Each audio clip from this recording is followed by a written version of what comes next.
Assalamualaikum warahmatullahi wabarakatuh. Apa khabar murid-murid cikgu hari ini?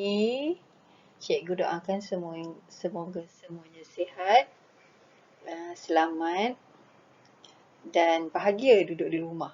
Okey, sementara kita masih ber-PDPR, kita akan sambung tajuk kemahiran proses sains tahun 6 dengan tajuk mendefinisi secara operasi. Masih bersama saya, Cikgu Siti Hawa.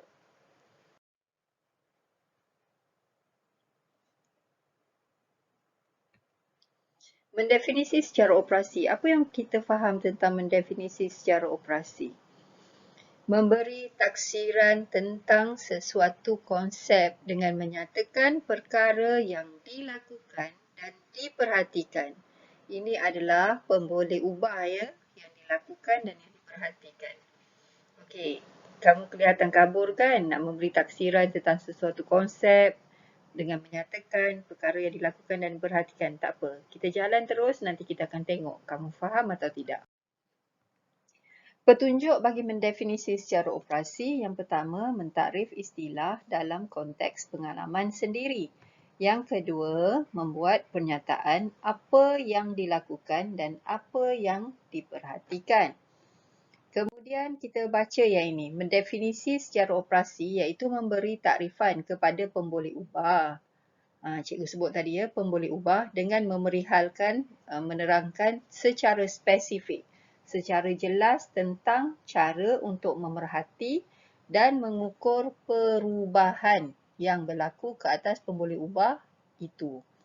Okey, sekarang maksudnya kita beri takrifan kepada pemboleh ubah. Kamu ingat ya, pemboleh ubah ada 3. Pemboleh ubah dimalarkan iaitu tetap sama, kekal. Pemboleh ubah dimanipulasi yang diubah-ubah dan pemboleh ubah bergerak balas. Apa yang kita perhatikan iaitu apa yang kita perhatikan atau hasil uji kaji yang kita buat. Okey, definisi secara operasi. Apa maksud definisi dekat sini? Definisi ni maksudnya istilah. Istilah apa benda yang ditanya kat dalam soalan tu, istilah atau maksud benda tu. So, operasi pula ialah maksudnya pemboleh ubah bergerak balas.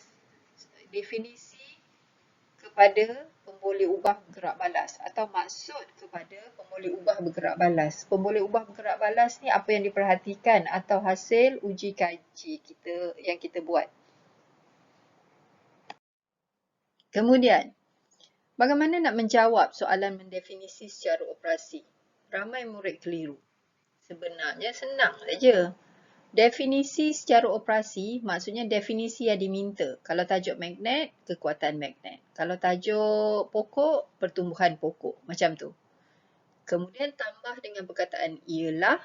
Kemudian ditambah dengan pemboleh ubah bergerak balas atau apa yang diperhatikan. Okey. Hanya salin balik definisi yang diminta dan kemudian tambah pemboleh ubah bergerak balas atau apa yang diperhatikan. Okey, masih tak faham? Jom kita jawab soalan di bawah. P, Q, R. Ada 3 jenis, bukan 3 jenis, 3 saiz magnet. Magnet P, magnet Q dan magnet R. Soalannya, daripada hasil penyiasatan, apakah definisi secara operasi kekuatan magnet? So sekarang yang dia nak didefinisi secara operasi ialah kekuatan magnet. Okey. Ingat balik yang cikgu beritahu. Cara jawab, definisi yang diminta, kekuatan magnet, kemudian tambah perkataan ialah. Definisi yang diminta ialah kekuatan magnet. Jadi jawapan kamu bermula dengan kekuatan magnet ialah, kemudian kita carilah dalam soalan ni. Apakah dia pemboleh ubah bergerak balas ataupun apa yang diperhatikan. Sekarang kita tengok PQR. Ada 3 magnet yang saiznya berbeza. Bila saiz berbeza maksudnya pemboleh ubah dimanipulasi. Sekarang kita tak nak tengok pemboleh ubah dimanipulasi. Kita nak tengok pemboleh ubah bergerak balas. Apa hasil uji kaji? Apa yang dia nak perhatikan dalam uji kaji ni? 3 saiz magnet, kemudian ada klip kertas ataupun paku yang ditarik oleh magnet tersebut. Okey, P ada berapa? 4. Q ada berapa? Bilangan klip kertas tu ada 6. Dan yang R ada berapa bilangannya? Ada 8. So sekarang yang kita ulang-ulang sebut apa tadi? Bilangan klip kertas yang dapat ditarik oleh magnet. Itu adalah pemboleh ubah bergerak balas. So, pemboleh ubah bergerak balas tadi kita ulang sekali lagi. Apa dia pemboleh ubah bergerak balas untuk soalan ni? Bilangan klip kertas yang dapat ditarik oleh magnet. Jadi, jawapan bagi soalan ini, apakah definisi secara operasi kekuatan magnet? Jawapannya ialah kekuatan magnet ialah bilangan klip kertas yang dapat ditarik oleh magnet. Itu saja. Betul jawapan kamu. Okey, seterusnya. Mendefinisi secara operasi pertumbuhan anak pokok. Anda boleh mendefinisinya sebagai pertumbuhan anak pokok ya. Kita tanam anak pokok tu membesar. Dalam tempoh berapa lama? 2 minggu. Kita nak tengok apakah definisi secara operasi pertumbuhan anak pokok selepas 2 minggu tu? Macam mana? Pertama, kita boleh guna sebagai ketinggian anak pokok. Apa yang dimaksudkan dengan ketinggian anak pokok? Jarak dari aras tanah ke pucuk daun yang paling tinggi sekali. Anda perlu menggunakan pembaris meter atau pita pengukur untuk mengukur ketinggian tersebut selepas 15 hari. Ni dia bagi 15 hari. Perbezaan ukuran akan mewakili pertumbuhan anak pokok. Jadi pertumbuhan anak pokok ni tadi mendefinisi secara operasi ialah ketinggian anak pokok. Yang kedua, bilangan daun pada anak pokok. Anda perlu mengira jumlah daun yang terdapat pada pokok itu selepas setiap 2 minggu. Penambahan bilangan daun menunjukkan terdapat pertumbuhan pada anak pokok. Contohnya, berikan definisi secara operasi pertumbuhan anak pokok. Jadi, kita jawab pertumbuhan anak pokok ialah bilangan daun pada anak pokok. Kalau yang pertama tadi, pertumbuhan anak pokok ialah ketinggian anak pokok. Macam tu. Itu mendefinisi secara operasi. Yang ketiga, ukur lilit batang pokok. Anda perlu menandakan batang pokok yang hendak diukur dengan menggunakan pita pengukur atau benang dan pembaris.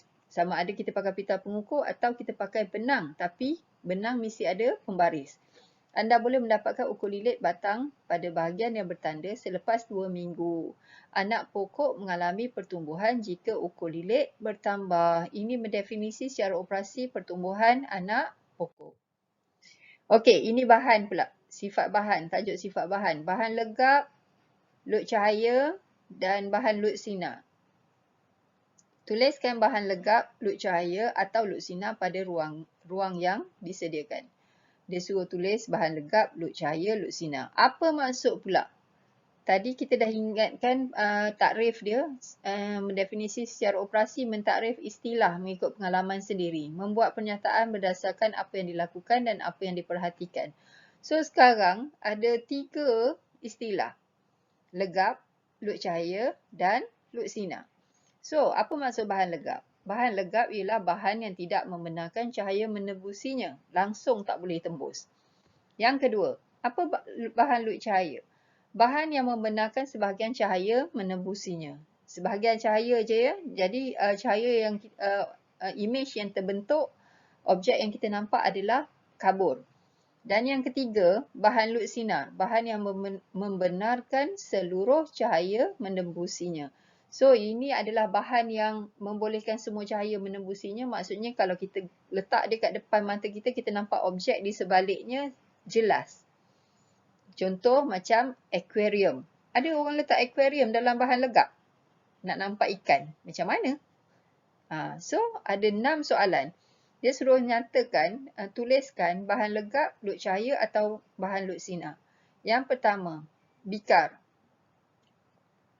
Bahan lut sinar. Sebab dia boleh menembusi, cahaya boleh menembusi, seluruh cahaya boleh menembusinya.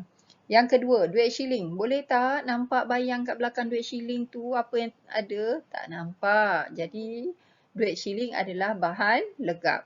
Yang ketiga, tin biskut, bahan legap. Yang keempat, kita nampak kotak tu, dia nampak sikit bayang-bayang kat dalam objek tisu yang ada kat dalam tu.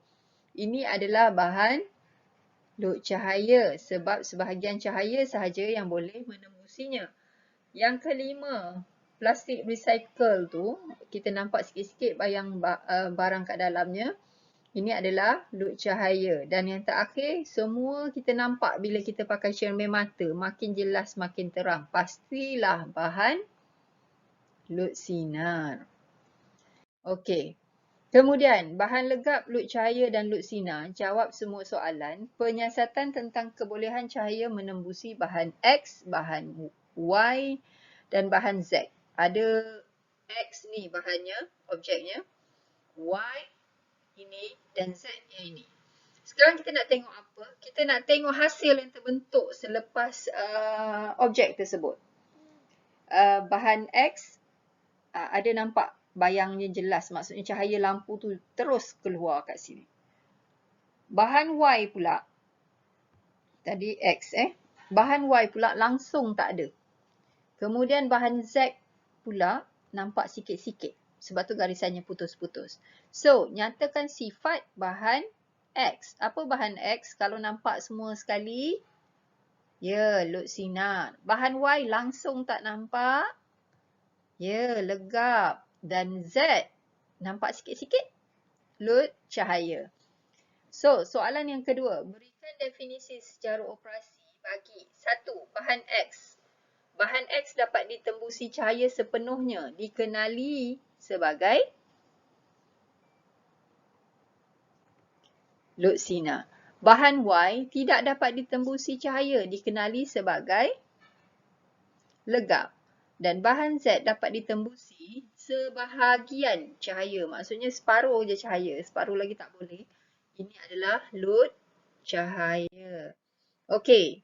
Itu sahaja untuk hari ini. Kamu boleh ulang-ulang video ini sehingga kamu faham dan kamu boleh ingat. Sebab soalan yang saya berikan dalam video ini akan diguna pakai dalam latihan interaktif yang ada di dalam Google Classroom kamu. Sekian, terima kasih. Sehingga kita berjumpa lagi minggu hadapan, insya-Allah. Bye.